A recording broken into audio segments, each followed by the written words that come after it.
had a dream. I was fucking this chick, one of my side. This bitch who I used to fuck with back in the day, her name was Nikki. You ever have a dream so real that felt real that when you woke up, you were mad you woke up? Yeah. Because it felt so. Dude, I used to have a side piece. Her name was Nikki. She was like 6'1", thick as fuck, red bone. Ass and thighs were ridiculous. But the bitch was crazy. I mean, fucking crazy. Like, I used to say my wife was crazy, nigga, but this bitch, she used to say things to you like, nigga, I'll bust your head to the white meat. You ever heard that? No. I think that's an East Coast thing, too. Like, nigga, I'll bust your head to the white meat. Like, nigga, goddamn. So this bitch was really crazy. But I had a body that was ridiculous. And I had a dream, dude. I was fucking her. She had on a skirt with no panties. And the skirt was purposely covered half the ass. So the top half, like it would, well, half the ass. So the lower butt cheek and crack you was out. And I just had the dream where I bent her over a table and I just put my dick in her. And this shit was so fucking real to me. My dick, when I woke up, was so hard. I mean, it could have been used as a SWAT team battering ram. You know the countdown you see the SWAT team do with 3 fingers? 3, 2, 1, and they bust down the door to raid the fucking apartment. My dick was SWAT team battering ram hard. Like if I could have stood there with the SWAT team and after 3, 2, 1, used my dick to bang the door, I'd have knocked the door off the hinges. It was that strong. Which fucks me up because, again, I got type 2 diabetes. So my dick won't get hard unless I take Viagra. I'm like, yo, how the fuck is my dick this hard and I ain't took no pills? And when I woke up, I was so mad because I was in the middle of the pussy. This how real the shit got. I don't know if anybody's ever done this, where I've had sex dreams that felt so real. I know I'm asleep, but I could feel myself doing it. I'm hip thrusting while I'm in the bed. So I'm not saying this to be funny. I swear to God. I'm laying on my side. And I know there's probably people out there that have done this. Like, this can't be, no one has the only case of anything in the world. Somewhere, I don't give a fuck if it's one other person, some Vietnamese dude in fucking Bangladesh, which I know my geography is fucking insane. But somebody else is doing this. They're hip thrusting to the air. I'm hip thrusting, nigga, and I'm fucking this bitch with 3 pillows and my dick harder than a motherfucking frozen gummy bear. And I'm doing it. And when I woke up, I was so mad that I woke up that I tried to quickly go back to sleep to get back into some imaginary pussy. But now you look like a pervert and pathetic because it's one thing to be hip thrusting and you sleep. That's like you sleepwalking. It's another thing to be hip thrusting and you wide open. Your face is awake. Like, nigga, if somebody walked in the room and saw you hip thrusting, but you sleep, like, oh, this nigga's dreaming. It's like no different when people be dreaming and they start shaking and they, no! And somebody has to wake you up. What happened? Oh, you're the nightmare. But to be woke and you fucking thrusting, now you look ridiculous. But man, that shit felt real, nigga. Anybody that's ever gone through that, email me and let me know I'm not crazy. And I had to leave this bitch alone because the last time I was with her was in San Francisco, millions of years ago. And this bitch passed out on the toilet in the middle of taking a piss. And I just left. Like, I left my hotel room and got another room because I was like, this shit feels like a explanation to the cops. God damn, that dream felt so fucking real. Listen, at 43 and you're fucking an 18-year-old, she's probably happy you're done in 30 seconds. So it's a win-win. Nah, that's an assumption. If she's young and being what young and vibrant means. I got to watch how deep I get into this conversation because my girl is 19 You got years to watch younger how than me. deep you going to get into this conversation because, nigga, we about to put the FBI light on you. You about to expose yourself. No, I Let me ask you, because I see you young playing women. devil's advocate. Would you fuck with an 18-year-old? If I wasn't in a relationship, We'll be right back after No. this commercial break. if I'm Go not in a ahead. relationship, it's legal. Morally, theoretically, check and check. Ideally, Now, are you asking me if I want a relationship? either or. Nigga, even if I knew you 18 So when you is go legal, to a strip club, how old do you think the girls are on the strip club? Do you think in they're their 20s. some? Dude, I know 18-year-old twat. You can smell 18-year-old twat. It smells like unopened packages. Some. And they had to take all that shit off the Nigga, shelves. young twat looks like a fresh bar soap. It's got, you could tell it's never been used. You could tell a fresh bar soap. Once you use it once, it loses its crispness. So when you go to the hotel room, when I see a bitch that looks like she has all her crispness, I know that pussy is young. so when you go to a hotel room, Old pussy looks like worn down soap. You prefer old bottle. But I just simply said, everybody's mad at Jesse for lying, and I go, maybe we should commend this man, tip our hats to him, because he has accomplished something that black people have fought for and have been trying to accomplish for far too long in this country, and that is true equality. And he has lied in the same way that white women have lied since the beginning of time, blaming niggas for rape who didn't rape them. And there have been niggas that have been hung from trees behind a lie. So I commend Jesse for accomplishing a certain part of historic equality. But in order for it to really have meaning, we got to follow through on this. We got to hang some white boys, even though they didn't do this shit. Before we leave the MJ Oprah, R. Kelly shit, big shout out to Paul Mooney, because he called it. That Oprah Winfrey is a double-agent nigga. She's going to get her nigga wake-up call. That bitch went and tried to buy that purse. In Paris, they locked the doors on that nigga bitch and said, we don't give a fuck who you are. That bitch got her nigga wake-up call. She thought she was Oprah and said, I will buy this store. They said, nigga bitch, we will buy you. We are Paris. We will buy you and make you back into a slave. You'll give us your money, and then we'll double it with our money and buy you back. That nigga's a double agent. where is the money? Where is it? You tell me. The people who own the Federal Reserve. Who owns it? Who knows? Who knows? The Rothschilds? What color are they? Well, they're probably white. Probably. You don't think there's any black people in there?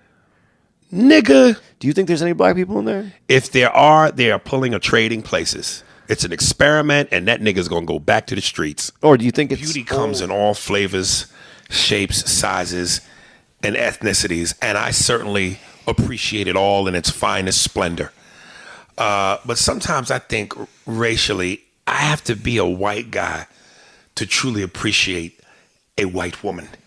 And I'm sure vice versa. I'm sure there's some white guys that when they look at a black woman's big ass and thighs, they think that's too much. And not to say she's not beautiful, but DNA-wise, they just don't have the necessary ingredients to appreciate that. And I'm just going because, like I said before in the podcast, I'm a Negro. I like Negro features. Big lips, fat asses, thick thighs. And white women in the 80s were built like raw bacon strips. I mean, flat to front to back. Yeah. And nothing on the sides. I gotta be a white dude to appreciate that. But if you I think that's some old school nigga shit. My dad used to do that. Like, I never saw my dad take a shower or a bath. Just wash up. Just wash up. Like, he would come home, be like, I'm finna wash up for supper. This nigga got his pants on, but do something where they slap under their underarms with the palms of their hands and then smack underneath their necks with some aftershave, and that's clean. And my dad never had BO, but I'd never seen this motherfucker take a shower. I'm from Arizona. It's too hot. My dad took a shower. But did your dad ever specifically say, y'all finna wash up in the sink? Yeah, he would say that, though. He was old school Italian dude. But you knew he took a shower. Yeah. You heard him. You seen the towel around his waist. Yeah. Yeah, nah, fuck that. We lived in a one studio apartment in New York. You could hear everything. You could hear the neighbors 2 doors down. My father washed up, man. Never saw him take it down. Never saw a towel around his waist. Never saw him take his pants off. And I'd be like, God damn, I wanted to ask my mother. I never did, but I never had the courage. But I wanted to ask her, Mother, how do you blow this nigga? What's going on down there? If a lady ever takes you on a date or wants you to take her, like she's one of them earthy bitches, be putting lit incense sticks in her hair while out in public and walking on barefoot on the grass. You never seen that? No, nigga, but it was called a joke. Oh. Yeah, you high, motherfucker. I don't care how bad you want to hit the pussy, fellas. Don't ever go to a live poetry reading. It's death. It's absolute death. Really? You don't like poetry at all? I like it when it rhymes. I don't like poetry that don't rhyme. Did I ever say this on the podcast? I think I did. I just, and especially the motherfuckers that call themselves deep and they get eclectic and they're all over the place. But none of it rhymes. It's just weird shit that you don't understand. What is darkness? What is light? What is a struggle without the animal inhabitants of the wolves in the woods gnawing on my flesh? The clock ticks, the big hand moves. Some people win. Some people break free from the webs of stress only to find out their life is jaded.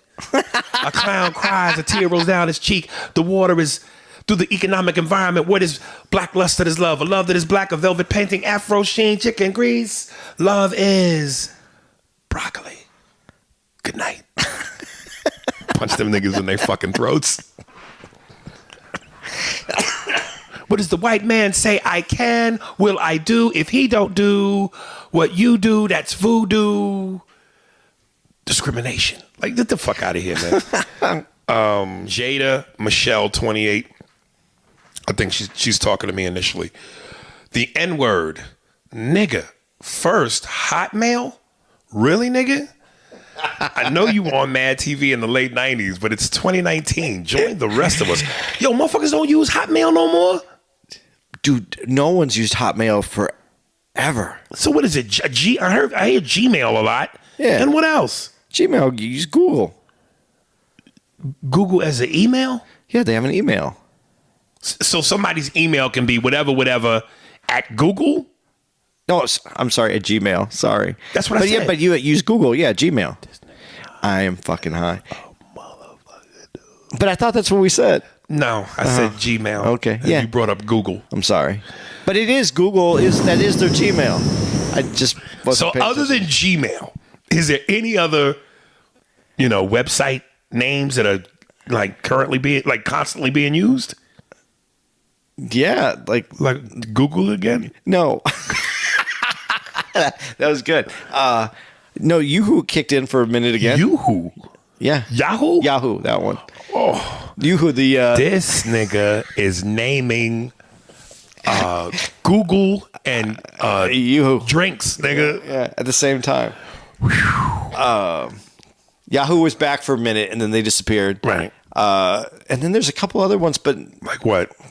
People, I don't think Bing closed. I think Bing and Boo closed. Bing. Oh, do you know which Bing is? Which Bing? Bing, the thing, the internet thing. Yeah, yeah, Bing, but not Boo Boo. No. Oh, thanks. So I was trying to see if I can get you.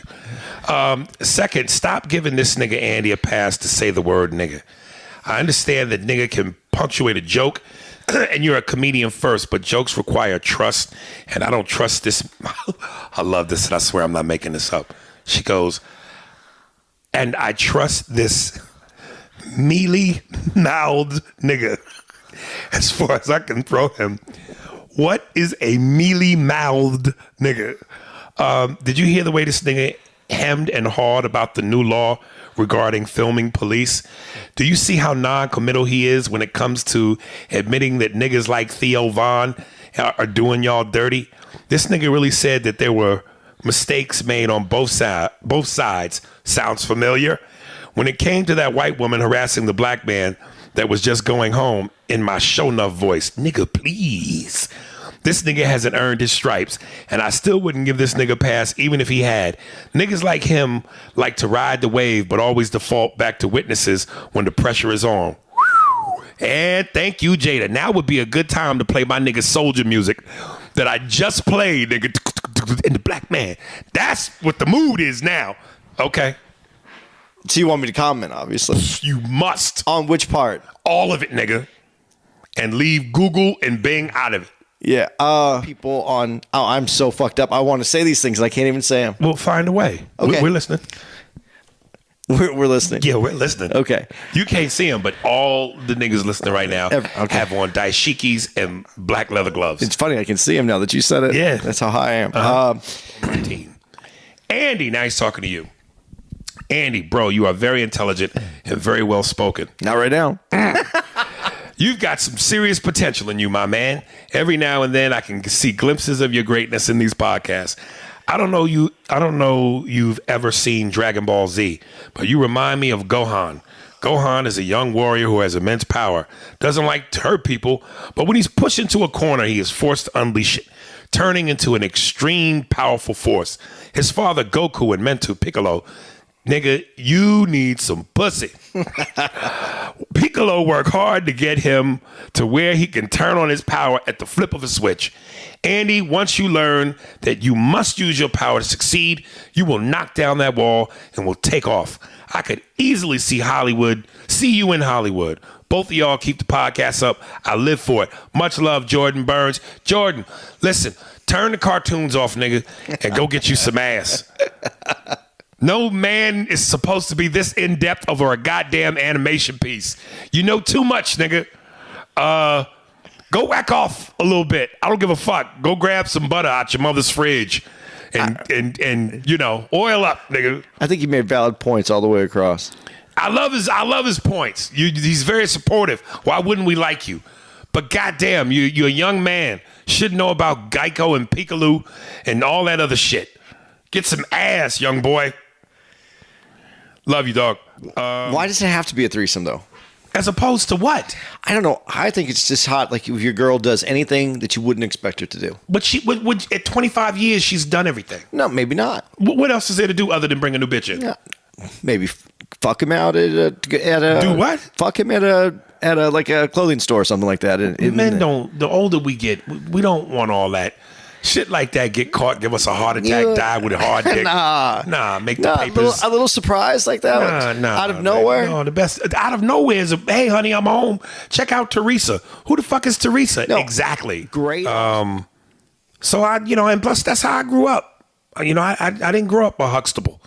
I grew up with good times. I grew up with, Uncle Willie, who would come over my house with Uncle Bobby and get with my dad, Jimmy, and play spades and, play cards and drank vodka and, drank brandy and cognac and niggas talk shit. And some niggas had pinky fingernails that didn't get clipped right and was long and served as Coke spoons and wore pinky rings and 13 little skinny neck chains. I come from niggas. I come from that stock.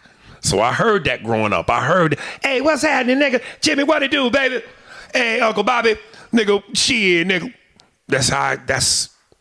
I didn't grow up with pass the potatoes, and all that formal shit. So that's what I know. And even though I do know how to, conjugate a sentence and speak articulately and use words like expeditiously in its correct context, sometimes I don't always want to put on a bib. Sometimes I just want to, smash my face into mashed potatoes and hit everybody in the face with gravy. I hope that answers your question, sweetheart. I love it. It sounds like music to me. It sounds like a note. When black people use it and use it properly, it sounds like music. It don't sound like what white people make it sound like. Nigga. When you hear white people say it, you're like, nigga, run. You finna die. When niggas say it, it's like, hey, baby, come here, let me talk to you for a second, nigga. Give me that money you owe me. I'm gonna kill you. But it's a different kind of murder. You know what I mean?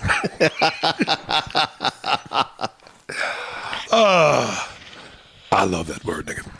I love that word, nigga. You've heard me say it in my stand-up, nigga. I say it every morning. It makes my teeth white. Nigga, nigga, nigga, nigga, nigga. Can't get me to stop saying nigga. I'm gonna say nigga till all my teeth fall out. Because as long as I got white teeth, I can say that word past them white folks in my mouth. Take that, nigga. You know when they use the word on TV now, and then they beep it out, beep, but you see their lips moving? Yeah. They're saying ninja. No, they're saying nigga. They're not saying ninja. You white folks think you slick. That's I read them hunky lips. Them lips are thin and they're easy to read. It's like Braille for a blind man. White folks, you don't have no padding in your lips. When niggas have padding in their lips, that's why we can say slick shit and you don't know it. Them lips are a buffer. They catch that shit. Spew out what we want. You white people have lips as thin as bologna lines. Everything you motherfuckers say, we can hear it all. That's why you can't say motherfucker. You've got no lips to pad that ER. So it comes out crisp, motherfucker. Niggas have padding on their lips. Airbags, motherfucker. You know the deal, nigga. Shouldn't have to tell you this. White people think you're slick. We know what you do on television. We know you're ghosts. You niggas are ghosts. When we're sleeping, you're hovered over our beds, staring at us.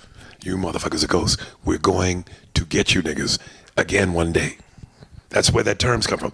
The South shall rise like the ghosts and the demons, nigga.